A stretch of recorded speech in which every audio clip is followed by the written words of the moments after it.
We'll get this meeting of the State Government Finance Division started. Representative Kwong, have you read the minutes? We're here early and Thank you, Mr. Chair. I have reviewed the minutes and found them adequate, and thus would move those minutes. Representative Kwong moves the minutes of February 20th. All in favor say aye. Aye. Opposed? The ayes have it. Representative Wolgamott. He was here. Oh, Freshman. Whoa. okay. He went to get the candy.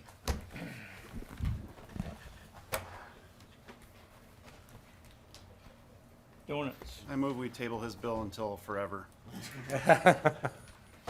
Mr. Glazer, are you ready to, unless he walks in, no, here, Representative Wolgamott. Already starting off on a bad foot and taking. What are you guys doing? Quick approval of minutes here. I'll move House File 2490 to be re-referred to the Ways and Means Committee. Representative Wolgamott, you want to explain your bill? And Absolutely. Good morning, Mr. Chair and members. Thank you so much for the opportunity to present to you House File 2490, which is a bill that establishes a grant program for state parks throughout the state of Minnesota, authorizing the Minnesota Amateur Sports Commission to build skate parks all throughout our state. I'm bringing this bill forward because I'm a father of two, and I think it's really important that we give kids opportunities to go outside and recreate, to put the phones down, to put the video games down, and go out and spend time outdoors with other people. It's always good. So that's the gist of the bill, Mr. Chair and members, but I've got some much more interesting testifiers here that can explain this bill and the good that it will do for my constituents, for your constituents, and for the entire state here with me today. well, thank you. And if they want to come down and start, I don't have a list of names. Well, I have a marker. I'll read it, and a Paul Forsline. Okay. And if you guys want to just come and line up down here so we can make the time go quicker, so that we have a couple other bills on the agenda this morning. So we want to get through these things as quickly as we can. Welcome to the committee, and please state your name for the tape. I'm Paul Forsline. I am president of the City of Skate. We're a nonprofit advocacy group out of Minneapolis. And to explain why we're here to talk about skate parks, we started a number of years ago advocating for skate parks in Minneapolis and to make the quality of skate parks accessible for skating and really a community asset. And what we found out after a few months of success and actually getting skate parks designated in Minneapolis, we started getting calls from all over the state, from parents, kids, people from your district that have been trying to get quality skate parks in their communities for years and getting nowhere with that. And so I just want to tell you the story of skate parks and why they're important to the communities. And I also want to put into your minds what a skate park looks like, because I think whatever you're thinking for a skate park is probably not what we're talking about. So the program's broken down into 3 parts. There's $2.5 million that go towards community skate parks, so smaller scale skate parks. These are matching grants, so $250,000 is going to go towards a $500,000 skate park. There's also regional skate parks. I'm going to show you, there's a community skate park, so that's a smaller scale skate park community. You got regional skate parks. That's a skate park that would have a draw, say in Rochester, St. Cloud, Duluth, and think of municipalities as working with their counties to build a larger skate park to draw kids from the region. And then lastly, there's a part of the bill that's for a statewide skate park. So it's a large facility. It would fit the needs of beginners all the way up to Olympic athletes. And by the way, the Olympics are hitting in Tokyo this year, and skateboarding is being added, men's and women's athletics. We anticipate a huge increase in the demand for skateboarding, especially from the women's side of skateboarding. Just to let you know, this is on your doorstep. Des Moines, right here, the image I'm showing is a $6 million skate park that they're building right now to be the largest in the country. So this is happening all around us. Madison has a park. Sioux Falls is working on a park. This isn't something unique. Also want to put in context skateboarding. These facilities are just as valued as baseball fields, football fields, tennis courts, and actually it's a great taxpayer investment in the fact that if you look at this image, a skate park will often have 50 users using it at one time compared to, say, a premier football field, premier baseball field. It's a lot of quality and content for this investment. Another breakdown, this isn't in your pamphlet. The breakdown of funding for skate parks, the issue is it's the upfront costs. Once the skate parks are built, the management operation is almost, it's not nothing, but it's in the single digits compared to your premier baseball fields, your softball fields, football, soccer fields. So it's the upfront cost. This is the hurdle we're trying to get over. And this matching dollars is really what's going to make a difference in these communities and make the skate parks quality. So here's the bad news. Here's about 95% of the skate parks in Minnesota right now. This is what they look like. They're modular equipment built by playground people, not skateboarders, put on asphalt. Asphalt turns into sandpaper after literally a year. The ramps start sinking into the asphalt. They become unrideable. And that's what our expectations have been for skate parks for years and years. And that's really a majority, almost all the skate parks in our state are this way. And actually, by the way, some of these are some of the skate parks in your districts. So we'd like to change that. Here's a good story, St. Cloud. Part of the reason Representative Wolgamott is here. This skate park, the young gentleman in the corner, Austin Lee, actually had to get appointed to their Park and Rec Board and actually served as chairman by the time he was 18 to get this park done. It took from the year 2000 to 2010. It's a state-of-the-art skate park. It's a huge success. Unfortunately, it needed to be moved because of a Costco thing. But St. Cloud values skate parks so much, they're building a new skate park for $1.3 million. And if you need anybody to convince you the value of skate parks, talk to Mayor Kleiss up there. He's a raving fan of skate parks, and we'll talk to any of you about the quality and the benefit of skate parks. Again, what makes a skate park great? It needs to be unique. It needs to be custom, concrete, not the cookie cutter asphalt modular units that we have all about. And here's some examples. That's why you see some images of skate parks around the country, around the world, where they've integrated them into the community. They've taken aspects of the community heritage and put that into design and made them really spaces of gathering for the whole community. And this, again, you might be thinking Minnesota, skateboarding, this is a California thing. This is happening all around the world. Actually, Denmark and Sweden are probably the leaders right now in skate park infrastructure and what's going on. Again, when they're quality built, concrete, custom, they're active spaces, they're not inactive. You see weekends packed skate parks when they're built like this. And we want them to be comfortable, programmable, really community assets. They can be right in the heart of the cities. City of Skate, we were lucky we partnered with another nonprofit, North Minneapolis. We built this facility. It's a skate spot, 3,000 square feet. We had kids here nonstop last year. It's been a raving success. And we actually gave out 60 skateboards to this location this last year to kids at Bede. And it was nonstop action. This can happen in any community in the state. So it's not just in your park systems. This can be right in your commercial districts even if you have a piece of property that needs to be activated. And again, it's an intergenerational thing. We have skaters now that are my age. By the way, I'm not a skater. I'm a parent. I grew up with my kids are now in their 20s. Never had a neighborhood skate park to skate at. And that was of any quality. We traveled. We went to places. We went to St. Cloud. So, and we're looking for these skate parks to be something we pass on to the next generation. These are spaces that our communities are proud of. It's just as important as our ice arenas. It's just as important as our field sports spaces. And it's really a signature spot for communities all across the state. So we hope you'll support the funding. The mechanism in place is duplicating the Mighty Ducks initiative. It's a proven method of getting these grants throughout the state. We're just applying it to a different activity, an activity that we really believe has been undervalued by our state and really needs to be embraced just to help our communities, help youth. And I hope you'll support this. I'm going to turn it over to Marcia Hovey, who's a member of City of Skate.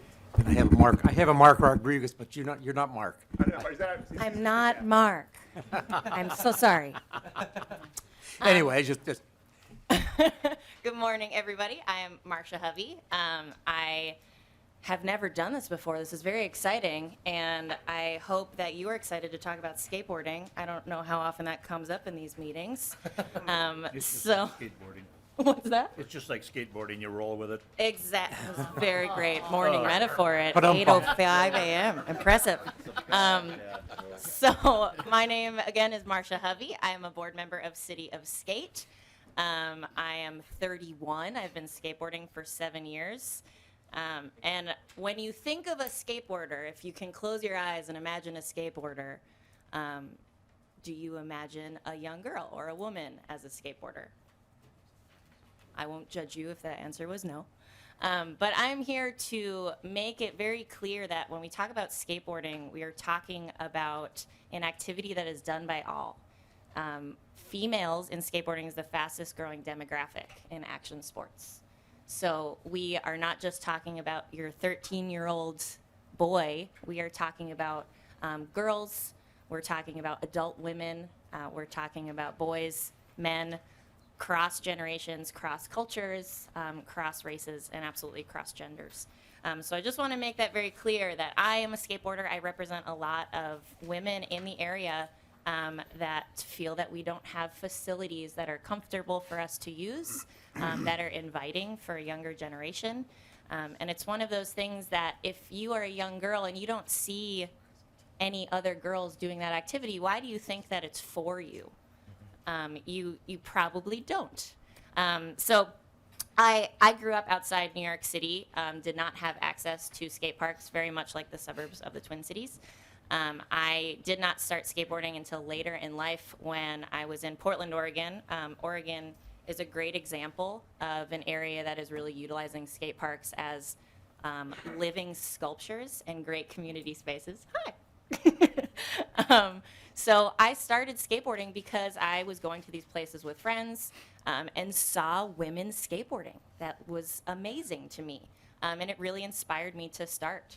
I ended up then working with an organization called Skate Like a Girl, which gets young women into skateboarding. I work specifically with girls ages 3 to 7, which is adorable. And it's such an amazing thing to watch the confidence that comes out of skateboarding, the courage that it takes. I don't know if any of you were watching the Oscars, but there's a wonderful documentary about a program called Skate-A-Stan. The documentary just won the Oscar for Best Film, and it is amazing. I highly recommend it. It's a great example of what can be done just through a sport that a lot of people have written off as maybe a counterculture or something that will not be as popular as football or hockey. We have this horrible cycle that Paul mentioned where towns will invest in these skate parks that are cheaper and prefab, and then they don't last, and then you have parents and city officials saying, well, nobody uses that skate park, why would we invest in another? Well, it's because the wrong thing was invested in. If we are investing in concrete skate parks that really are the center point, we will have people traveling to our state to experience those skate parks. I personally have skated in 12 states just because I want to go experience what other states have. And it's an amazing thing where you walk into a skate park and you automatically have a community, whether that is saying hi to a woman or a young girl that is there, or finding out that you have friends that you didn't even know existed in a new place. So I just want to be very clear that when we talk about skateboarding, we are talking about a wide range of people, a wide range of ages, girls especially, and I really hope that this is something interesting for you guys to chat about today. And if you want to come skateboarding with any of us, we are more than welcome to get you on board. So thanks for listening to us. Thanks for your testimony. Next we have, is this Paul Rodriguez? We're just really keeping on your Or is he not? Okay. Go ahead. Okay. Sorry. I think our list we gave you was a little out of order. Yeah, well, yeah, just whatever it is. Yep, Okay, we're flexible here. My name is Mark Rodriguez, and I'm here to talk a little bit about skateboarding and the skateboarding economy. I'm a local business owner. I run a skateboard park called The Third Layer. We've been in business, operating now out of Golden Valley for the last 23 years. I myself am a lifelong skateboarder. I got my first board at 8 years old, and I have dedicated my life to not only riding and challenging myself, but also creating opportunities for more people to be involved with skateboarding. So my business, we do a lot of different things, and I believe that we've got a unique insight into the need that does exist out there. Being a for-profit business means that for people to use my facility, they not only have to pay, but oftentimes drive very far. They have to fill out a waiver. And there are enough skateboarders in this state that over 10,000 of them do that every single year. We pull people from communities all over Minnesota, places like Mora and Grand Rapids to Minneapolis and Minnetonka.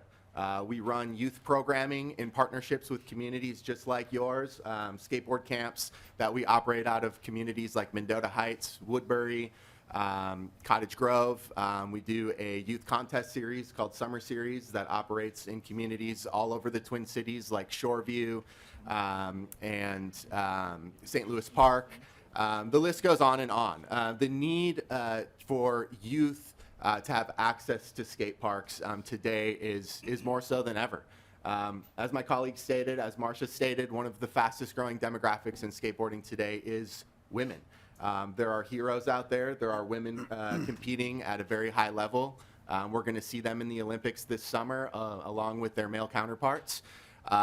There are disability groups out there. We work with a local nonprofit called Adaptive Skate Collective that's run by a double amputee of the legs who introduces skateboarding in an empowering way to the youth of the Twin Cities that struggle with various physical and mental limitations. And a lot of those kids end up transitioning right into our normal daily programming.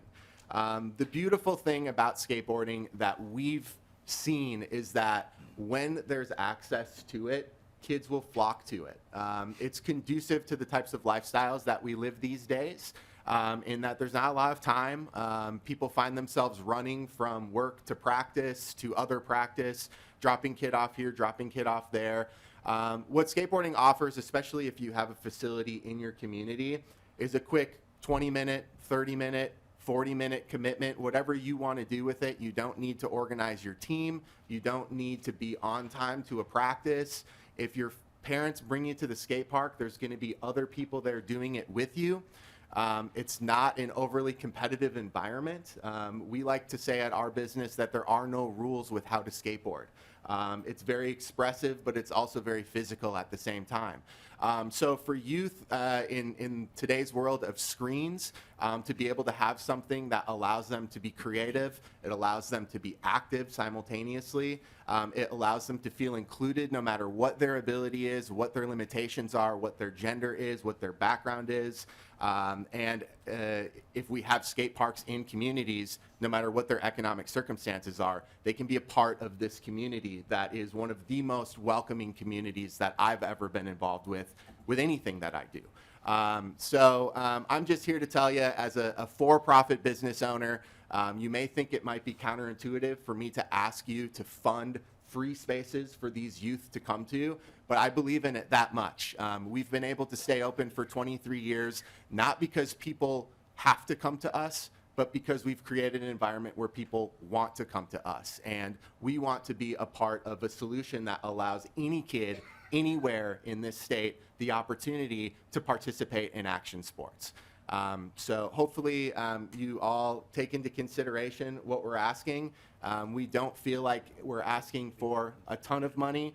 We're not asking for the state to fund 100% of anything. We go out and we fundraise. We would ask the community members to do the same. We'd ask the municipalities to get some skin in the game. All we're asking for you is to help bridge the gap that prevents the skate parks that are being built from being the skate parks that we can be proud of as skateboarders and as community members here in the state of Minnesota. Well, thank you. And anybody else, and I understand that there's a couple here that's coming forward or a team that's coming forward. And if there's anybody else that wants to speak to or for this, if you want to head on down towards there, please welcome to the committee and please state your name for the record. Hello, I'm Witsi Asoko. And I'm Cora Neeson. I wanted to speak on behalf of City of Skate, which is a nonprofit organization that helped design a skate park in North Minneapolis with juxtaposition arts. The north side is low income and mostly kids of color that are in the neighborhood. It's the highest concentration of youth in the city. You may see this is a north side issue, but overall the state, there's so many youth, and this is a good way to retain youth and to start with youth by designing spaces for them. I'm a lifelong skateboarder. I've been a part of skateboarding for over 30 years, and what it gave me was self-confidence and identity and a determination to do things regardless of teams, regardless of practices. And that's what we find is an amazing thing with skateboarding, is that it's a really low barrier to participation as far as cost. And once you're involved, there isn't a dependence on a ton of other people aside from getting there, right? So, but we're here, me and Cora are really here to talk about juxtaposition arts. We spent the summer working with kids maybe that hadn't skateboarded for the first time, and we found it hugely impactful. I'll hand it off to Cora, though. Yeah, so my role at the plaza was a skate plaza host, which was mostly handing out rental boards, but also just being a steward of the space. And in that role, I really saw the power that skateboarding and quality skate parks have to really empower youth and be a catalyst for healthy and thriving communities. Skateboarding, I think, is rooted in physical space a little bit more than other activities, being that it is about looking at the space around you and really being in it and using that to create a new expression. And because of that, I think it grounds skateboarders in their community in a really powerful and unique way. And we saw this at Juxtaposition. All these pictures show. Yeah, it's a really powerful space to be in when you apply this to youth. And when youth feel that they are invested in the space around them, and when they are part of a community, that is a really powerful investment in their future and their engagement in not only the community, but also sort of democracy as a whole. And also on the individual level, there's a growing body of research that shows that skateboarding activates all of the parts of the brain to heal trauma. Skateboarding also encourages healthy risk-taking. It encourages personal autonomy and choice. And these are all things that are really, really important when we think about investing in the power of our youth. So on the individual level, on the communal level, on the societal level, investing in skate parks is investing in youth. It's investing in their power. It's investing in our communities. And really only positive things happen, which I saw at Juxtaposition. And I have one question about, where is this juxtaposition, the picture on here, and where is that Yes, located? Juxtaposition Arts is at the corner of Emerson and Broadway. We would love to show you if you're in town. Make a trip up. It's now being No, thought out. I and know the area well. I thought I recognized the building. Everybody, now the kids are shoveling it out. So it will be ready to go, hopefully in the coming days, now that we're getting warmer weather. This skate park is designed in a way, Paul showed you an older model, which is really based on like skateboard equipment as playground equipment. And this was really designed with the user first. And that's what I want to encourage, that thought. And it does take a little bit more resources as far as finances go, but it really adds, the initial cost is up front, but in the end, the long-term payback is much greater when it's focused on user-centered design. And this is what we did here. We worked with the environmental design group at Juxtaposition Arts. They're a group of kids that learn about landscape architecture, and they're placed into jobs afterwards. So this is a portfolio piece by a bunch of teenagers that created the space. We'd love to talk to you a little bit more about that, but I don't need to put that onto this hearing. Overall, we only had the skate park for 4 months, and over 500 kids were coming a month, mostly from the neighborhood, but we were drawing from all over Minnesota because the quality of skate parks is not that high, and this was a high quality skate park. Even though it's only a 3,000 square foot space, people were driving from all over the state. But I really want to encourage you to support this skate park funding. Like I said, it's a very and the initial cost is up front, but the long-term benefit is great and goes on for many, many years. Thanks for listening to us, and we hope you support this bill. One more thing. We wanted to invite you to the Skate Park Advocacy Day on April 2nd. We're going to be having a skateboard demonstration outside of the Capitol on the promenade, and we'll also have a rally at the Capitol. We'll send you more information, but that is detailed in your handout that we gave you. So thanks. Thank you for your testimony. Anybody else in the audience that wants to speak for or against this bill? Oh, he's this, okay. And Representative, I see there's an amendment here, and we should probably get this in order.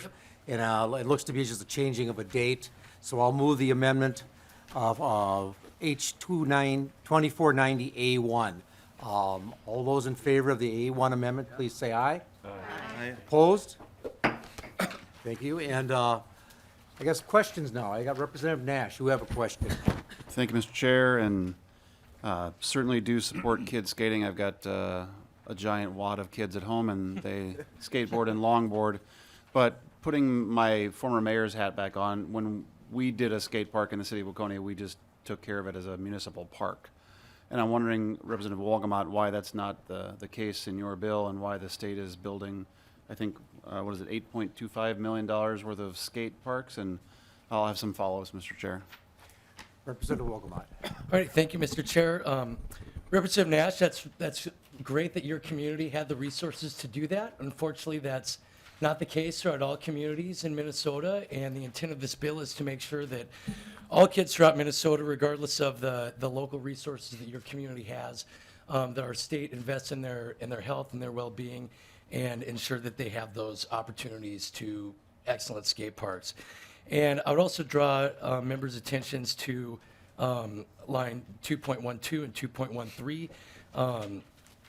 To the extent possible, 50% of all grants must be awarded to communities in greater Minnesota. So this is a bill to make sure that we're investing in communities all throughout the state. Can I address that question? Is that possible? Shortly. Yeah, so Mr. Representative Nash, your skate park is actually the top left up there. So that skate park, the ramps have actually fallen into the asphalt. I know a group in your town actually has been trying for over 10 years to get a better quality skate park there. They even got as far as get a concept drawn up, which would have been a custom concrete park. And unfortunately, like many towns across the state, that has fallen to the wayside. So again, skate park there, not at the highest use. Again, going down the road of a modular park. Again, the story of youth in your city trying to convince their parks to build a quality skate park and unable to get there. And we're hoping this bill with these matching fundings, it's kind of the impetus for these park and rec programs to say the money's available, this can match our money, we can actually build a custom skate park, something that will last 20, 30 years versus something here that was probably usable for 3 years. And after that, you probably saw the use decline rapidly. And it's just the story that happens across the state. Representative Nash. Thank you, Mr. Chair. And Representative Wolgamott, talk to us about the matching, because if cities can't apparently do this and or have chosen not to in their CIP programs, how is that going to work? Representative Wolgamott. Mr. Chair, Representative Nash, so you can take a look at lines starting at 1.20 through 1.22, talking about all the different opportunities that cities can have, including in-kind contributions of land, access roadway improvements, necessary utility service, landscaping, parking. Those are the in-kind contributions that we're asking for. I think you'll see. I'm sorry. Representative Nash, do you have, Or he can. Mr. Forsline. Yes, thank you, Chair. Representative Nash, I think a lot of times the skate parks, even in your community, when you see them built, you see the matching money coming from Park and Rec. You might see them coming from the city. You'll see the Lions Club chip in. You'll see pancake breakfast, whatever it's. Usually skate parks are constructed with a lot of sources coming in. What the state grant does, it just leverages it to actually make the cities a quality skate park. And I guess another thing I failed to mention, often the skate parks that get made successfully and well made, the biggest regret of every city that when that happens, when they get the resources together to actually build a custom concrete skate park, their biggest regret is the fact that they don't make them big enough. And it's true, because it's a success, and it's overused versus underused, and they wish they had something bigger. And I know that was the case in St. Cloud. Their next skate park is bigger than the first one. And I know Mayor Kleiss up there also wants more skate parks. They're a success when they are funded to the max and to the point where they're actually a solid capital investment. Representative Nash? Yeah, thank you, Mr. Chair, and to continue, so Representative Wolgamott, an $8.25 million appropriation. Again, I'm advocating that if cities want to do this, they should put it in their long-range CIP like we did in Waconia for the different priorities that we had as a community.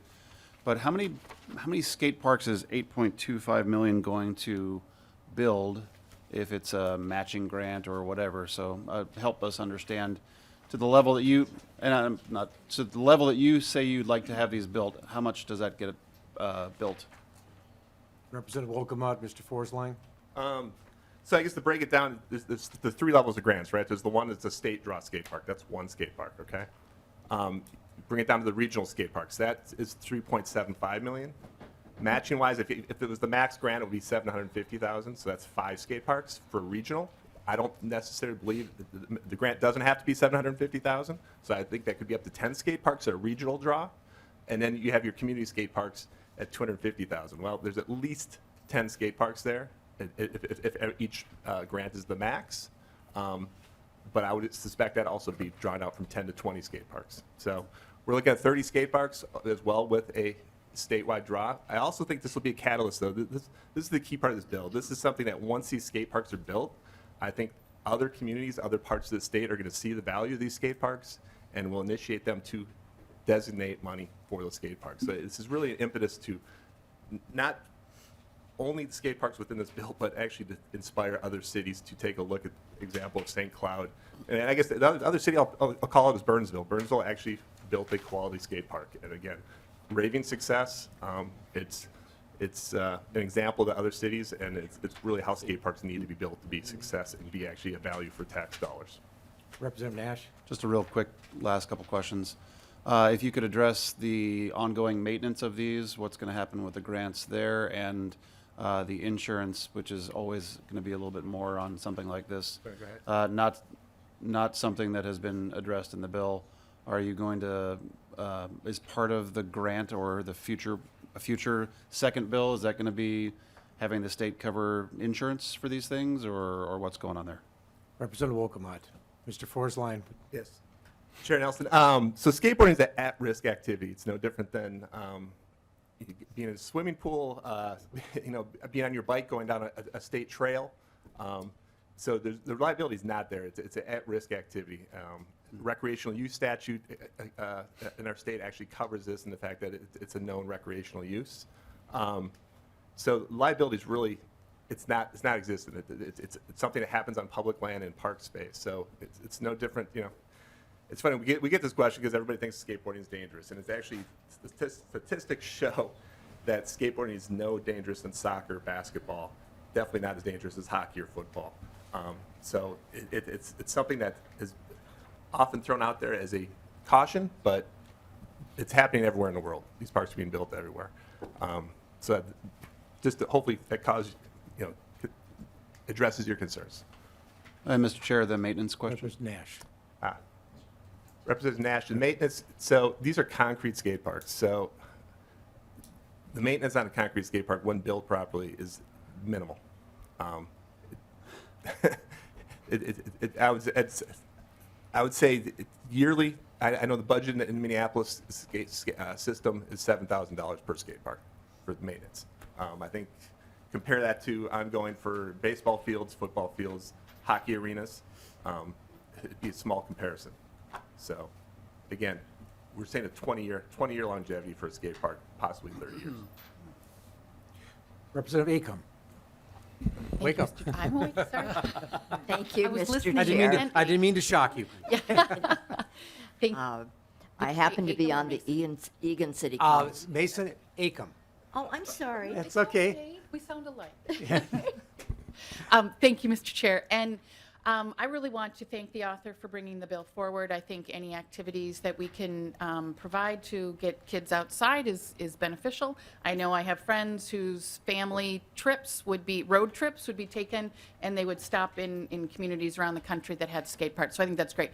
So my question is about the community, skate community.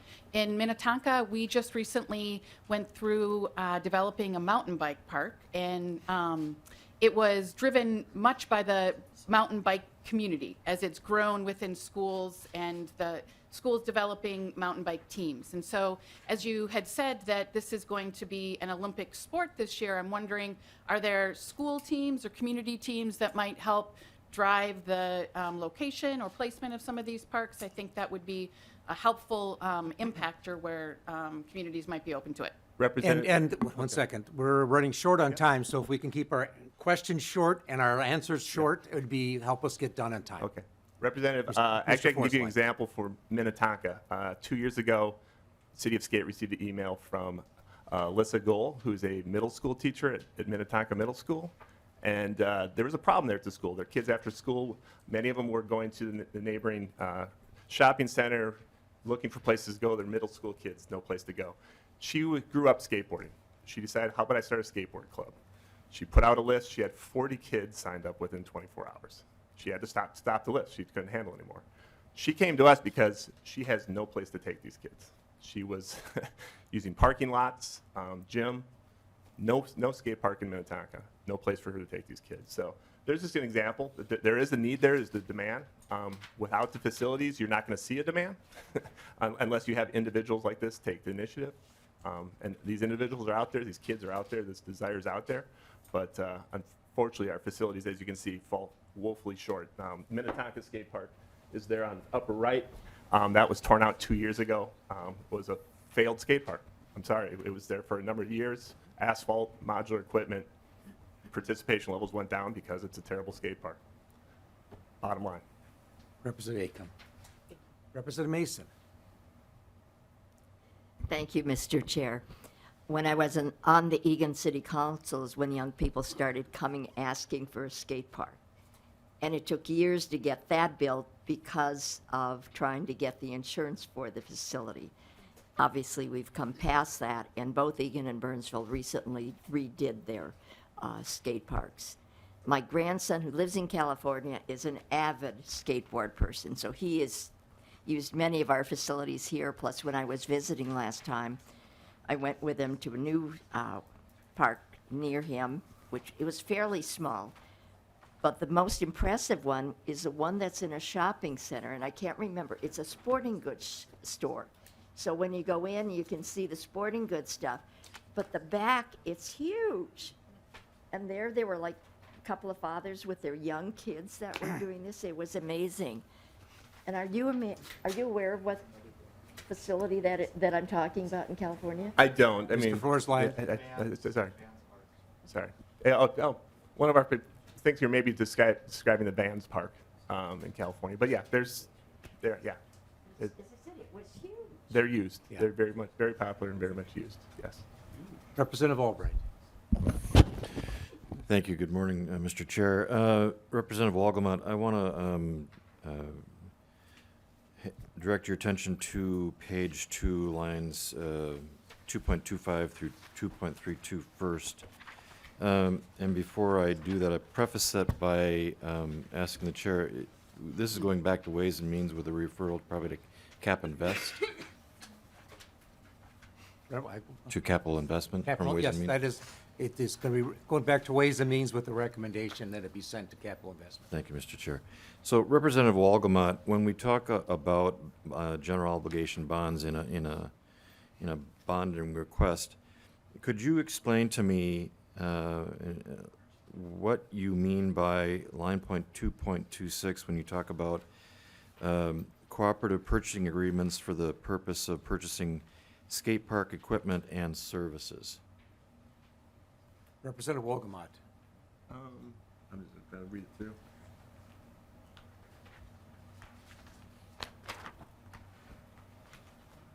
You know, I look. Oh, sorry, Mr. Chair. Forsland. Chair, yes, thank you. Thank you for recognizing me.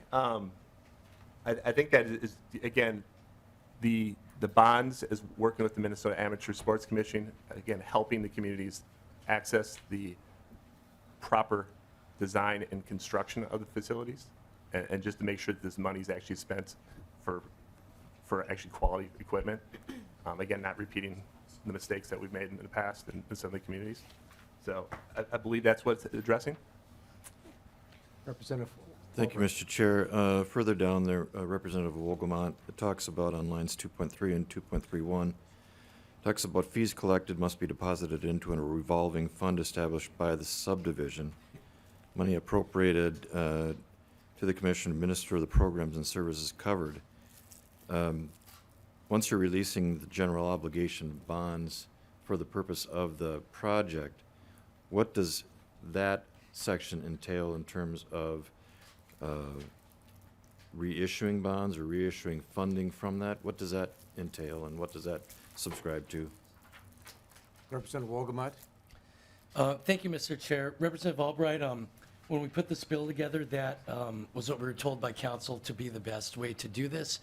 I don't know if our House Research is here, would like to explain in better detail than I what that would do, but that was in consultation and putting this bill together. That's what we told would be the most functional way to administer this. Yeah, if I may speak, Chair. I believe that I'm conferring with staff here that the person that drafted this is not here today. The researcher, you might want to talk offline with the Representative Albright and get the answer to that, because we don't have that answer here today. Perfect. Mr. Representative Chair, I just Albright. have one follow-on to that then. Representative Wolgamott, and you can probably do your homework on this one too, with regard to on page 3, lines 3.1 through 3.5. When you're talking about general obligations, special tax bonds for skate parks, and may be paid from sports and health club sales tax revenues, I've never seen language proprietary to a project like this incorporated into a bonding issue. So I think there needs to be some nuancing on the language to conform to what would typically be a bonding allocation. If you could address that. Representative Wolgamott, I think you're getting instructions to look at that closely and maybe change to that. It is something that's different in the bill, but I have not seen before. But Yeah, like I said, when we put this bill together, that was what looked like to be the best format, but certainly willing to look at that with the person and follow up with you. Representative Albright. Thank you, Mr. Chair. Representative Vogel. Thank you, Mr. Chair. And to the representative, are there similar programs for local baseball fields? Representative Wolgamott. I don't think we've had a shortage of baseball fields in Minnesota, in quality baseball fields. So I don't know of any. I know there's probably been facilities at a state level, college level, indirectly state funds, but I don't think they've needed a grant program at this point. And actually, from our experience working with Minneapolis and other cities, they're actually getting rid of baseball fields at the moment. And we're not trying to pit this as a baseball versus the soccer thing. We're just trying to bring skate parks up to a quality where they're used and they're hopefully a community asset. So I guess the history of baseball is that they haven't needed a grant program to get them built. And Representative Vogel, I think you mentioned early in the beginning of your discussion here, you explained the bill. This is kind of in line with the Muddy Ducks program. That's right. To encourage building these things, like we're encouraged to build hockey arenas and for kids that were skating, because that was at one point that was a shortage of those around, and I think this is mirroring that. Representative Vogel. Well, thank you, Mr. Chair. So I'm taking that as a no. Let's go on. Is there anything similar for soccer fields? Representative Vogel. Representative Wolgamott. Answer. Again, yeah, this is really just to make sure that, we're hearing from people all throughout the state, from youth all throughout the state, that there's a need for skate parks. And so this bill is just intended to give opportunities to communities all throughout the state and make sure that they have the opportunity to have funding to create skate parks. And Representative, passed here, the statute book in 240A.13, there's a soccer field development funds that are already in statute, so it would be similar to that. Okay, well, thank you, Mr. Chair. I've actually got a list here of. I've Well, got- Representative Vogel, we're running short on time. And I realize that, but, So- this to me is, we're taking general obligation bonds. We're going to make them paid for by multiple generations that come after us. And there's a fairness and an equity issue here. And that's what I'm after, these are really nice ideas. But I put down trap shooting, I put down dance, I put down swimming, I put down tennis, I put down football, I put down track and field. Now, some of those things are done through schools, and they're already being bonded for. When we do stuff like this for individual sports in individual cities, which this does, and are taking bonding money, I think we have to be really careful because we're discriminating against those other entities that aren't getting it. And to the case of baseball fields, the city that I happen to live in has been building a tremendous baseball program and doing it with their own funding. There are other cities that might want to do the same thing, even though baseball might be spurned by some people. So I think when we do this, Mr. Chair, we have to be careful not to discriminate and pick winners and losers. If we're going to do this, then we should do it holistically, or we should not do it at all. Thank you. And Representative Vogel, those are all good questions, and those are questions that are more appropriate for the bonding committee that makes those choices of what they're going to put in the bonding bill. Representative Wolgamott, if you want to quickly answer, and we need to get to a vote here. Yeah, I think that we should be, looking at all different kinds of things. If you feel passionately about a certain sport, and build a coalition like we have with this, with the skating community and the local governments, would definitely encourage you to work out a bill, Representative Vogel. But we've got this coalition, we've put in the work, we've got a plan, we see a need, and we're excited to address that. And with that, Representative, I'm going to renew my motion that House File 2490, as amended, be re-referred to the Ways and Means Committee with a recommendation that it be sent to capital investments. All in favor, say aye. Aye. Opposed? No. The ayes have it. You're on your way. Thank you, Mr. Chair, and thank you, members.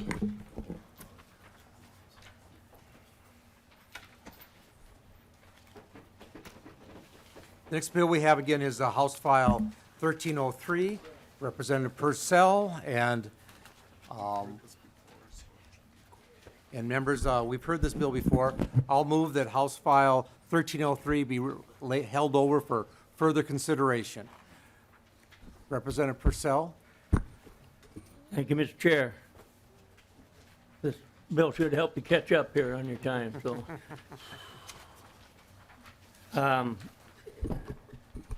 Mr. Chair, members, as you've indicated, we did hear this bill was passed last year and just came up on the short end of full funding in the end. So we're here today seeking the remainder of the funding for the community broadcast stations, the 3 Amper stations I have in my district, and they're all around the state. And you can tell by the authors on this bill that that there's pretty broad support. I have 3 stations. KXAXE in Grand Rapids, KBXE in Bemidji, and KOJB, which is licensed to the Leech Lake Band of Ojibwa in Cass Lake, Minnesota, just a hop and a skip from where I live. And they're all doing good work. And I would offer, if you're up in my district, tune into one of them, because you're going to hear some pretty good programming and probably some of the best old 60s music you ever will hear. You'd think you're back in Forrest Gump or something like that. It's such good music. So, anyway, with that, I turn it over to my testifier here, Joel Glazer. Welcome back to the committee, Mr. Glazer. Please state your name for the record and proceed with your testimony. Thank you, Chair Nelson. Good morning, members. For the record, my name is Joel Glazer, and I am the CEO of AMPERS, the Association of Minnesota Public Educational Radio Stations, diverse radio for Minnesota's communities. First off, thank you for not only having me here today, but thank you for the funding that you did appropriate to AMPERS in the last session. Most of you are familiar with AMPERS, so I will keep my testimony very brief. I know Representative Jordan is new, although I guess maybe she stepped out. But I also know that there is often confusion between AMPERS and Minnesota Public Radio, so just a very, very brief explanation of the difference. We are not affiliated with Minnesota Public Radio, Twin Cities Public Television, or Minnesota Public Television Association. We represent 18 independent community radio stations, with 17 of the 18 being eligible to receive state funding. They primarily serve underserved communities, and we define underserved as communities of color, Native American, new immigrant, in some cases students, and 14 of the 18 stations are in greater Minnesota. We have programming in 12 different languages: Hmong, Somali, Oromo, Ojibwe, and more. Between 1,200 and 1,500 students work at the stations each year. The stations rely very heavily on volunteers, some as many as 300. They are programmed by and for their local community, and none of the stations are allowed to run commercials. As far as why we are here today, we are requesting $250,000 from the general fund, $200,000 for the community service grants that will be distributed equally to the 17 stations that are eligible for state funding, and $50,000 for equipment grants that would be distributed equally among those same 17 stations. If I can draw your attention to the handout, specifically at the graphs on the back, you'll see that our request puts us back to where we were in FY16 and FY17. In FY16 and 17, we received an increase in that biennium because we had 2 new stations, WGZS in Fond du Lac and KRPR in Rochester. Despite the fact that those 2 stations are a permanent addition to AMPERS, the funding increase was only a one-time appropriation. So in the 2 biennia since, we have received $250,000 less in each biennium. There are actually 2 negative aspects to that decrease. The appropriation is obviously $250,000 less, so there's less money available. But the stations are all now dividing that money among 17 rather than 15 stations, so it's less money being watered down even further. We are here today simply to ask that you return us to our FY16, FY17 funding level by appropriating $200,000 for our community service grants and $50,000 for our equipment grant. Chair Nelson, members, that's all I have for the committee, but I am available should you have questions. Any questions? Representative Albright. Thank you, Mr. Chair. And this is probably more of a question for staff, but for Representative Persell. But answer me this: on lines 1.5 and line 1.12, there is additional funding. Is that in addition to the base funding that was passed into law last session, or is this a new appropriation? Mr. Glazer. Mr. Chair, Representative Albright, committee staff had recommended that we reintroduce the bill as is and that it would be amended to be included, the $250,000 to be amended and included in as it moves forward. Representative Albright. Thank you, Mr. Chair. And you instigated the question based upon the numbers that you cite, based upon what's in the bill here before us, but I don't see any amendment to identify with what you just stated as the intention of the bill. So are we not seeing something here that should be in our packet, or the intention to do that later as opposed to doing it here in Stake Up High? Representative Albright, that we're holding this bill over for further consideration, pending whether we get a target or not. Okay. Whether we may find out later today, later this morning, and the budget forecast is coming out, and then the process of setting targets. This would come out of our target like it did last year.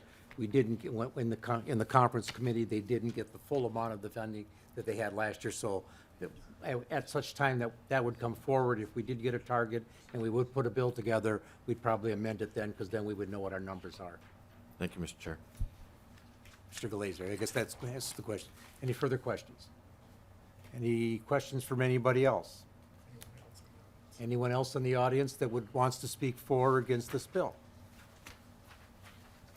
If not, again, I'll renew my motion. We're going to hold this over for further consideration. Thank you, Mr. Chair. Representative Persell. Thank you, Mr. Glazer. Thank you, Mr. Chair and committee.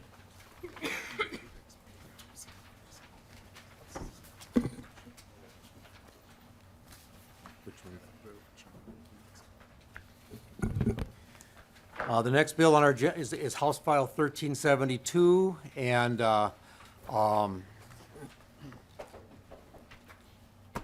the motion, I'll move that House 1372 be re-referred to Ways and Means. And welcome to the committee, Representative Long, and I see you have a guest. I do. And if you want to explain your bill and what it does.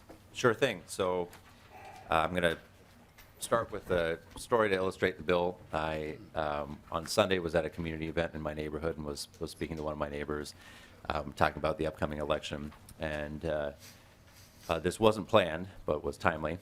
She said, well, you know, I'm planning to vote coming up this election, and I have a disabled child at home, and so we always vote from home, and we request absentee ballots.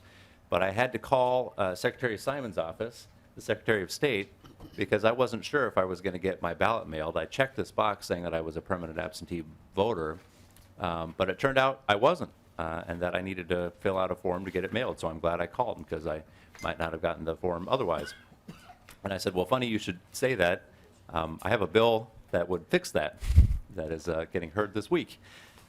So this bill would simply help voters' preferences right now, if they check the box saying that they want to be a permanent absentee voter, be realized, and so they would be mailed ballots rather than have to fill out a form every single time they have face a new election. There are about 24,000 Minnesotans right now who have designated this. Many other states do it this way, and we don't. Those states include Arizona, Montana, and Utah. This is much easier from the voters who choose to vote from home for any number of reasons. It would help out the disability community, helps out a lot of students who travel, helps out seniors. And importantly, it also streamlines the process for counties and cities and reduces their administrative and financial burden. And that's, I think, the reason why the Minnesota Association of County Officers and the League of Minnesota Cities support this bill. So it's pretty straightforward. I know we're also here for the fiscal impact. Maybe I can let the Secretary of State And speak. before we go farther, Representative Long, I see you have an amendment. Do you want to move your amendment? Yes, please. That would be great. The amendment is designed to help clarify two things. One is to the way the bill was originally drafted. We had this apply to ballots that mail, or to jurisdictions that mail all their ballots, and that doesn't make sense. So we're fixing that. And then there was a mistake in terms of the timing in the bill. So I'd like to move the A2 amendment, Mr. Chair. Representative Long moves the A2 amendment. He's explained it. Any questions of the amendment? Representative Albright. Thank you, Mr. Chair. Representative Longen, and this might be a question for you either or the Secretary, but I'm curious as to jurisdiction that conducts elections entirely by mail. Could you just elaborate in terms of what that really means? I think Secretary Secretary Simon better than I. can answer that question. Secretary Simon. Thank you, Mr. Chair and Representative Albright. Steve Simon, Minnesota Secretary of State. We have 145,000 Minnesotans, including some in many of your districts, particularly if you represent greater Minnesota communities, who live in jurisdictions that vote only by mail. To qualify, a jurisdiction has to have either be a city of 400 or fewer registered voters, not people, but registered voters, or a township outside the 7-county metro area. If you're in one of those two categories, you can choose, no one can force you, but you can choose to give up your polling places and vote only by mail. And cities, small cities and townships adding up now to 145,000 people are in that boat. And we have counties now in Minnesota, off the top of my head, you know, Marshall County, Kitson County, Lake of the Woods County, several others that are now almost entirely, the entire county, vote by mail jurisdictions. They do not have polling places. They do not hire election judges. They do not own elections equipment. And so one of the reasons I think this bill makes sense, as long as I have the microphone, is this is basically a version of that. We already have 145,000 Minnesotans who live in places where they automatically get sent. Every election, they get sent a ballot. This was just extend that same courtesy to people who fall into a different category. Representative Albright. Thank you, Mr. Chair. Secretary Simon, we are in the thrust and throes of deliberating over the primary. How does this amendment with mail only affect the opt-in or opt-out consideration for a primary, presidential primary? Is there any effect to that, or is it minimal, or help me understand how that might affect people's disenfranchisement from voting. Secretary Simon. Mr. Chair, Representative Albright, I don't think it would. I see this particular change as a technical one. I think Representative Long was right to catch that. There's no reason, we have a separate process for the folks that I just described that doesn't need to be bound up into this separate application process for the rest of us who don't live in a township or a city of 400 or fewer. So I see it as a technical change, and I think it's a good one. Thank you, Mr. Chair. Any further questions on the amendment? On the amendment. If not, all in favor of the A2 amendment, please say aye. Aye. Opposed? The amendment is passed. Secretary Simon, do you want to talk on the bill or just want to answer questions? Mr. Chair, I just wanted to talk in case members had questions about the financial part. I'm happy to discuss policy too, but Representative Long seems to have that very well covered. In terms of the fiscal note, in case members have questions, I mean, you can read it for yourself. There's a lot of programming that has to happen, over 200 hours of programming to make this switch. Programming in the SVRS, the statewide voter registration system, it's the database that we run, as many members know, it's sort of the spine of the election administration system. And so there would be significant programming there. Comes out, as you see, to, not a ton of money in the scheme of the overall statewide budget, but that's why it exists. So I'm here to answer any questions members have on that. Okay, Representative Jordan, you had a question. Mr. Chair, are we only asking about the fiscal note, or are we asking about the bill in general? Bill in general, fiscal note, whatever. Yeah. Well, I was recently elected in a special election, and I know a number of my constituents had trouble accessing absentee ballots, particularly with the 2-week window for the general. And I'm just wondering, would this also apply to special elections, and would there be a procedure for making sure the special election ballots got mailed to people? Representative Simon or Secretary Simon and Representative Jordan, I also first ran in a special election while we were in session, and it is a bit of a rush when that happens. You don't even, you lose a month. But Secretary Simon. Yes, Mr. Chair and Representative Jordan, yeah, special elections are rough in a lot of ways, one of which is the compressed deadlines across the board, whether it's filing, absentee voting, anything else. So that makes it particularly tricky, but the short answer to your question is yes, this would apply to special elections as well. Representative Jordan. So even when we're doing, so will there be special instructions for, Mr. Chair, Secretary Simon, would there be instructions given, especially when we have a very limited window with which to return those ballots? Secretary Simon. Yes, Mr. Chair and Representative Jordan, yes, that's always the case. We include the instructions. A lot of people don't even know to look for the instructions or don't know what the rules are, but yes, once they request, once they're on the list, they would get that instruction, and they would be told what the dates are. As you know by personal experience, it's a very compressed schedule. And if I may, I think Representative Long. I think a special election is a perfect example of how this bill is helpful, because special elections come up quickly. There's not a lot of time for folks to get an application back in to apply for the ballot. And this would just say, if you've told the Secretary of State that you want absentee ballots, that you want to be a voter who votes absentee, then you'll get a ballot every election. And I think that would help improve participation in a lot of different contexts. Thank you. Representative Quam. Thank you, Mr. Chair, and just for a little bit of enlightenment, it was worse. There were more difficulties, and we did make some improvements. There was a special election some years ago of where some of the mailed ballots came the same day that they'd have to be mailed back. And in a rural area, the postman comes by, drops it off, and doesn't pick up till the following day. And those type of things, I think, are addressed maybe in a different bill. But on this bill, if I could be enlightened on sort of the steps, process, flow chart type thing of, you're doing the software, you're entering and changing this. So somebody fills out a voter registration. What are the steps leading up to the entering of that into the software? Secretary Simon. Thank you, Mr. Chair and Representative Quam. Well, it's not necessarily after they register to vote, but if someone were to, under Representative Long's bill and then law, if someone were to fill out the application, It's really a modification of what we have now. Right now, the step is if someone fills out the permanent absentee application list, that's all that's available in current law, that means every election they get an application automatically mailed to them. This would be the same thing, same steps, only now they would get the actual ballot. But in terms of the IT sort of timeline, I think the fiscal note explains it in some detail, but there are just a number of steps that have to happen, not just with programming, but also with testing, if that's what you're getting at, the actual testing of the software as well. So it's not just the programming, unless I'm misunderstanding the Representative question. Quam. Yeah. Thank you, Mr. Chair. What I was looking at is, I understand in the current system, there are issues of where somebody registers and it's discovered that, it's a bad registration or there's difficulties with that, and that there are, sometimes tens of thousands of that might fall into that category. But I also understand that certain voter lists weren't appropriately cleared of those.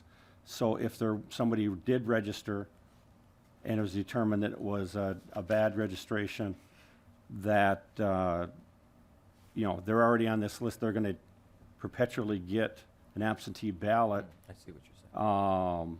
And when you're doing the software update, are you also going to fix so that we actually clear out the bad records before we start sending a permanent absentee ballot out to a bad registration? Secretary Simon. Mr. Chair and Representative Quam, yeah, I see what you're saying now.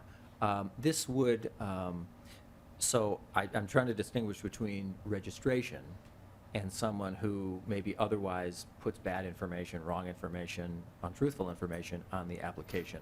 When it comes to voter registration, this wouldn't change any of that process. Right now, if a discrepancy cannot be resolved, nobody is registered to vote, even when they register online, until a human being screens it. And if that can't be reconciled, if there's inadequate information, if there's wrong information, if there's a lie on there, if that can't be reconciled, there's no discretion. Election administrators in counties and cities and townships must turn it over to law enforcement. There is no, we'll get to it later, or we've got bigger priorities or fish to fry. They must turn it over. And then in turn, law enforcement must investigate it. They also can't defer and say, we've got other things that we're busy, or we've got other priorities. They must investigate that too. So that process would not be changed. As to the actual application, let's say someone lied on the application. They're already registered to vote and they've been deemed lawful, but for some reason they put wrong information on the actual application.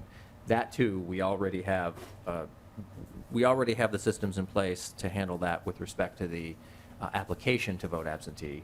So that wouldn't change. Nothing about that system would change. Nothing would alter the absence of discretion for elections administrators. Nothing would alter the absence of discretion for law enforcement. Representative Quam. Thank you, Mr. Chair.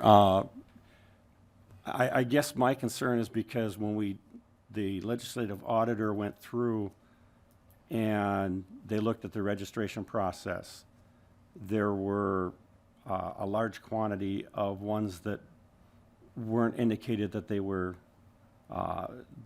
what was done with them. They did a sampling then as a follow-up. In fact, I think that probably came during or after the time that I sent out a letter requesting an understanding what happened. And the Secretary of State's office said, well, the counties do that. So I sent out letters to basically the largest counties and also sampling regional-wise, and the county said, oh, we can't do that. We don't have access. It's not possible. Those were the types of responses, so that no one was owning up to verifying that these were fixed. The OLA did the sampling, and in the sampling they found hundreds of cases of people that, bad registrations that did vote. And also with same-day registration, your vote's already counted before an early registration. there are cases where your vote's already counted before you even verify whether it's good or bad. And the HAVA site set up to do this verification. I think in 16 it was a cycle, there was over 16,000, and 18 I think was over 15,000. They came up as mismatches. And these are part of those that nobody said they had the responsibility or capability to verify. That's why anytime we do something that makes it permanent, somebody signs up permanently to get a ballot sent out to them, I always try to wonder what are the concerns, checks and balances, and I'm not hearing reassurance of it. I understand, and I think there are some cases where this is really a wonderful thing. I just wish I had more, I had a better comfort feeling that somebody, a bad actor, domestic or foreign, could game the system. That's why I was trying to hopefully get a better idea, but apparently it's same as current process. Representative, or Secretary Simon, or? Well, Mr. Chair and Representative Quam, I'm happy to talk with you offline as well. And as you know, we've exchanged letters on this issue. I would just say, I think your concern is more about the registration process. And in my judgment, it seems like it's less about this process. There are 17 or 18 states that have some version of this. Their political complexions are all over the map, from Hawaii and Connecticut to Mississippi, Alabama, Utah, Montana. They have some version of this. And so I'm quite confident that if they can do it, we can do it. It's only a step away from what we already have. Representative Elkins. Oh, thank you, Mr. Chair. It would occur to me that probably a lot of people who might take advantage of this program might be people with permanent disabilities who would regularly, but this would be a lot more convenient for them to vote. Do we have any sense for how large that population is that is having to repeatedly request a new application every year that would fall into that category? And Secretary Simon, the senior citizens, the growing number of baby boomers that are becoming senior citizens, that also probably would help those people that can't or don't want to get out, especially in the middle of November, where we could have bad weather. Representative Long. Yes, Representative Elkins, I think that's exactly right, and I think the constituent example I gave speaks to that, where they had an adult disabled child, was much more comfortable for that individual to vote at home, and so they voted at home as a family, and that's why they wanted to be on the permanent list. But they had to fill out an application every single time, and it was unclear even to them, as folks who were active voters, whether they needed to do that. And so it might have been that they forgot to fill out the application one year and then couldn't bring their son with them to vote, right? So that's the situation we're trying to avoid. And I think as this becomes something that is easier, I think more folks in the disabled community would be able to participate and make it easier for them. Thank you. And Secretary Simon and Representative Long, there is no appropriation that I see in the bill.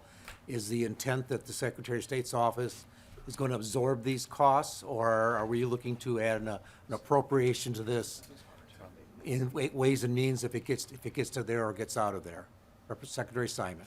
I see you're looking. That's right. That's right. This is the one. Okay. Just looking for a clue from staff here. Yes, this is one that our office intends to absorb. Yeah. Absorb the cost. Yes, we'll absorb the cost. Yes. Secretary, Representative Green. Thank you, Mr. Chair, and either one can answer my question, sir. I think the one is, you might seem silly, but I have to ask it. Do any of these ballots get mailed out of state, or are they only mailed to inside Minnesota? Secretary Simon. Mr. Chair and Representative Green, no, this is just for Minnesota voters. Oh, I'm sorry. You're saying if Absentee they're ballots, on the absentee permanent ballot. Absentee, I see. Yes, they do. Then the next question would be, Representative Green, yes. do any even get mailed outside the country? Secretary Simon. So, Mr. Chair and Representative Green, in narrow circumstances, that's possible. So, for example, I have a friend, this actually comes up once in a while, who, high school classmate, friend, he currently lives, a journalist, he lives in Malaysia. He gets something that's the federal-only ballot. It's a little tricky. There's a category of Minnesotans and Americans who, the state that he claims as his residence is Minnesota, but he doesn't live here. You have to claim some state if you're an American abroad, but he hasn't lived here for a long time. So he gets this very rare creature called the federal-only absentee ballot. So he can only vote for U.S. Senate, U.S. House, and President. He can't vote for a state legislator because he doesn't live in any particular place in Minnesota, but he's an American abroad who claims Minnesota as his home state. I know that's a tricky kind of issue, but yeah, there are limited examples of that. So, And military personnel, too, is the other one I would say. I'd say probably the biggest component is not people like my friend, journalists, it's people in the U.S. military. and so Secretary Simon, you're saying that a snowbird, say in Representative Jordan's district, that there was a special election, but in February, they're living in Florida or Arizona or Texas or someplace like that where they go to, but they're still a resident and can continue their residency in someplace in Minnesota, they could be mailed a absentee ballot currently without this bill. But this bill would just make it automatic. Right. Representative. That's right, Mr. Chair. And I would add one other thing, just because it hasn't come up yet. If someone moves, whether they move to or from a foreign place, or even within, let's say they're working for 3M in Paris and they move to Nice or something, same country, you have to do it all over again. It doesn't follow you when you move. So if you're a permanent absentee, if you're a holder of this privilege under the bill, and you live in, Aiken County, and you move to Ramsey County, you've got to reapply again. Similarly, if you are a Minnesotan like my friend and you live in Malaysia and now he's been reposted to Tokyo, he's got to do it again. Representative Green. Thank you, Mr. Chair. I think it's concerning, but the question then becomes, once you're a permanent, you get the permanent ballot, with the application, you get the application every year, and if something changes, then you have to reapply. And every year, or every voting cycle, which I think is reasonable to ask. What happens, or are there any safeguards for those that, let's say, they may be snowbirds today, get tired of Minnesota taxes and change their residency? Does your office connect with other agencies to make sure that if any of that happens, you get notice of that? Secretary Simon. But Mr. Chair, yes, absolutely. And we're part of a consortium, a national consortium that does exactly that. That makes sure if someone has moved or becomes a resident of another state, that they're not on both voting lists. And that's been a national problem, but now, thanks to this national consortium called ERIC, that is rapidly disappearing. Representative Green. Okay, and then also, thank you, Mr. Chair. Do they also check against death records then as well? I know that there's been some concern, and even in my own precinct, when I was voting judge, once in a while you'd look at the roster and you'd see, one or two people that had passed away, but they're still on the roster. Now, so that does appear to be a problem. So, what safeguards do you have in place for that? Sure. Secretary Simon. Thank you, Mr. Chair and Representative Green. Yeah, our office subscribes and regularly, constantly checks 2 death indexes. There's the Minnesota Department of Health Death Index, and then there's the National Social Security Death Index, as do all other states too. So we do it organically just in and of ourselves, and we also check those records against what other states have through this national ERIC consortium as well. Okay. Then one last question and then a comment. The last question then is, you said you've got this consortium that will check against people who move their residence. How quickly does that work? Is it immediate, or is there a lag time? Is there like a 6-month, 12-month lag time? Secretary Simon. Mr. Chair and Representative Green, it's pretty immediate. I can't say it's within minutes or hours, but it's quite quickly within the ERIC states. And Secretary Simon, with that, when are the rosters printed ahead of the election? Right. I mean, are they 2 days, 10 days? When are they sent out? So some of them might have died within that, may still be on a printed roster. Right. Typically, rosters, Mr. not all of them are Secretary. printed anymore, Mr. Chair. and members, many of your jurisdictions that you represent are moving to e-poll books, so it's a little easier to do that. But they're printed typically where they're printed or where they're loaded, typically that Monday night before a Tuesday election. And the reason for that is we have absentee voting up until that day.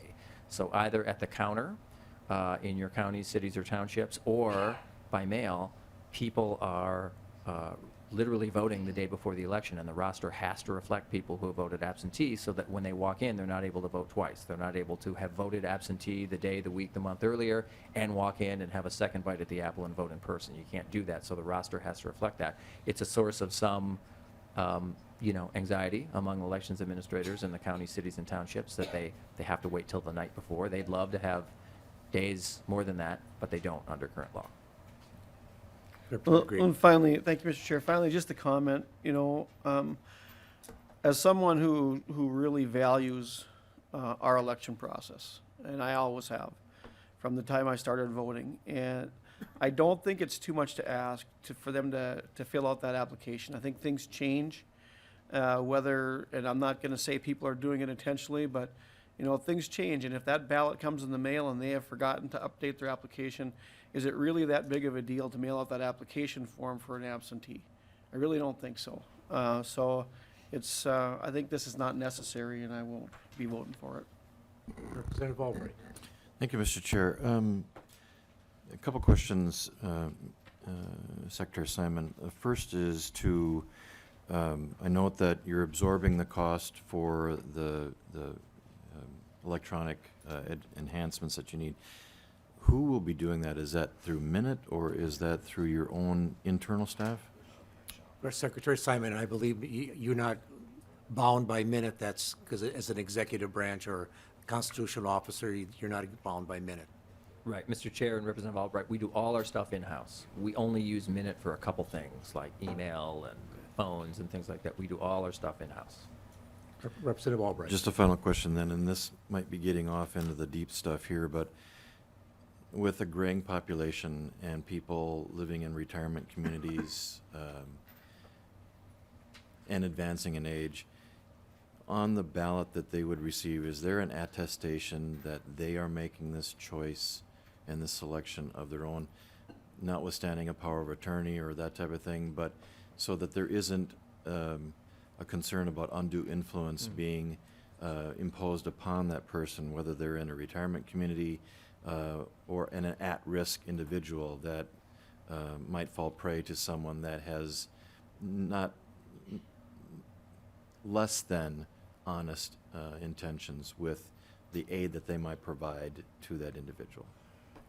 Our Secretary Simon. Mr. Chairman, Representative Albright, great question.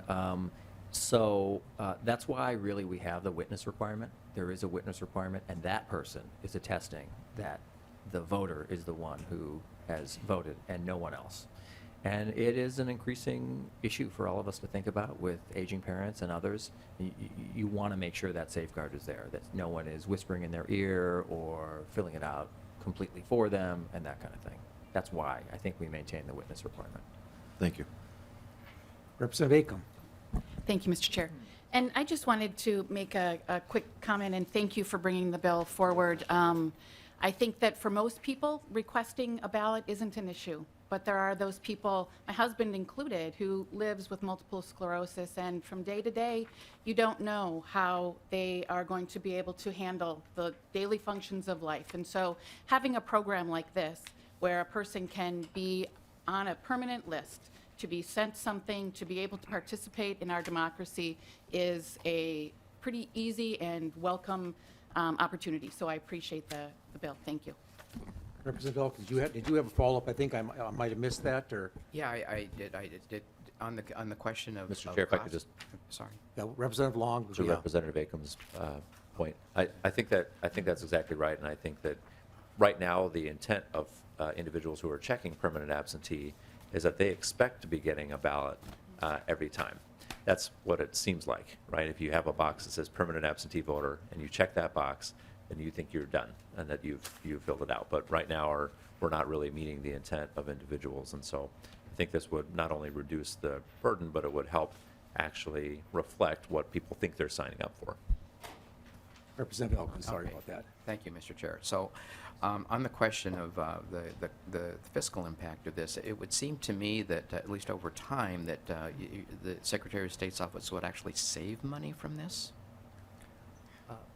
Secretary Simon, and I think I asked that question offline, and I think it's the counties that save money by not having to mail the applications out, but I'll let the Secretary of State answer. No, Mr. Chair, well put. I think that's exactly right. It's not so much that we would, but all of your counties and cities and townships would save a lot of money. Right now, it's a two-step process. They got to send 2 waves of paper.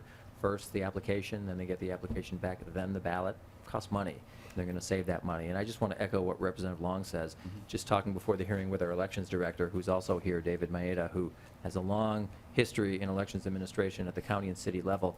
He said, only half jokingly, that sometimes it seems like close to 100% of the people on the current list are rightly confused. They think they've signed up to get a ballot, and what they get in the mail is an application, and they're puzzled. And we and elections administrators all over the state get puzzled and anxious phone calls saying, wait a minute, where's my ballot? That's what I thought I was signing up for when I signed up for this. So there's a lot of confusion out there, not to mention the expense, as your question implies.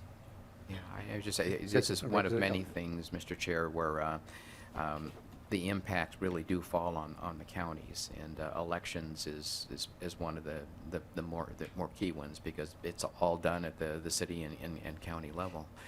And just a final observation, Mr. Chair, is that I followed the deliberations of the Governor's Blue Ribbon Council on IT reform all during the interim, and we heard presentations from just about all of the state agencies. And I have to say that the presentation from your office, Secretary of State Simon, was one of the most impressive. And so I already knew coming in here, for example, that your office takes the postal change of address file, takes the Social Security Death Master file, takes change of address information from driver and vehicle services. I think your office is actually doing the best job of any state agency when it comes to dedupling and maintaining the accuracy of the records for citizens in the state. So I want to commend your IT staff on the good job that they're doing. Thank you. Representative Quam. Thank you, Mr. Chair, and 2 quick clarifications. One, it was touched upon if a large number were sent out to a certain facility. What are the limitations? Can one person at that facility be the witness for everyone? Secretary Simon. Mr. Chair, and in terms of the witness, I don't want to confuse that with vouching. So yes, in terms of a witness, yes, one person can witness. We have an 8-person limit for vouching in Minnesota. That's a whole different thing, but for the witness, yes. Representative Quam. Thank you, because that does add some consideration. The one person collects all the mail and ballots instead of distributing a check and balance. But the other one is you've verified that the state and nationally there's quite a bit of activity to try and help with people that pass on. But according to our state constitution, if someone comes under guardianship, are no longer able to handle their own affairs, they, according to the state constitution, do not, no longer can vote. Is there an automatic situation that corrects the voting status of a person when they come under guardianship? Secretary Simon. Mr. Chair and Representative Quam, I'm glad you mentioned that, because you're right, there's language about guardianship and voting in the state constitution, but the judicial interpretation of that in Minnesota for the last, several years, I think 10 years or more, has been that the presumption is that someone under guardianship does have the right to vote, maintains it, unless there's a specific court order saying that they don't. So just being under guardianship does not deprive a Minnesotan of the right to vote. It takes a next step. It takes court action to affirmatively say this person is no longer qualified to vote. That's the way the courts have interpreted it. And Secretary Simon, so does your office, I think that's the follow-up question that Representative Quam has, that, don't mean to jump on him, but Yes. do you get notification of those court orders? Mr. Chair and Representative Quam, yes, we do. Representative Quam. Thank you. I just want to make sure that, things are taken care of. Thank you. Anybody else in the audience that would like to speak for or against this bill? Seeing nobody rushing down to the dais, Representative Long, you want to wrap up quickly? Yes, Mr. Chair, thanks. I think we've gone over the reasons that this bill is needed. It's a pretty straightforward fix that I think has worked well in a number of other states and would help meet the intent of voters and make it easier for Minnesotans to vote. With that, I'll renew my motion that House File 1372 as amended be re-referred to the Ways and Means Committee. All those in favor say aye. Aye. Opposed? No. The motion is approved and the bill is on its way. Thank you. And members, with that, we have no meeting tomorrow because of the caucuses and can't have any meetings till afternoon. So with that, members, we're adjourned.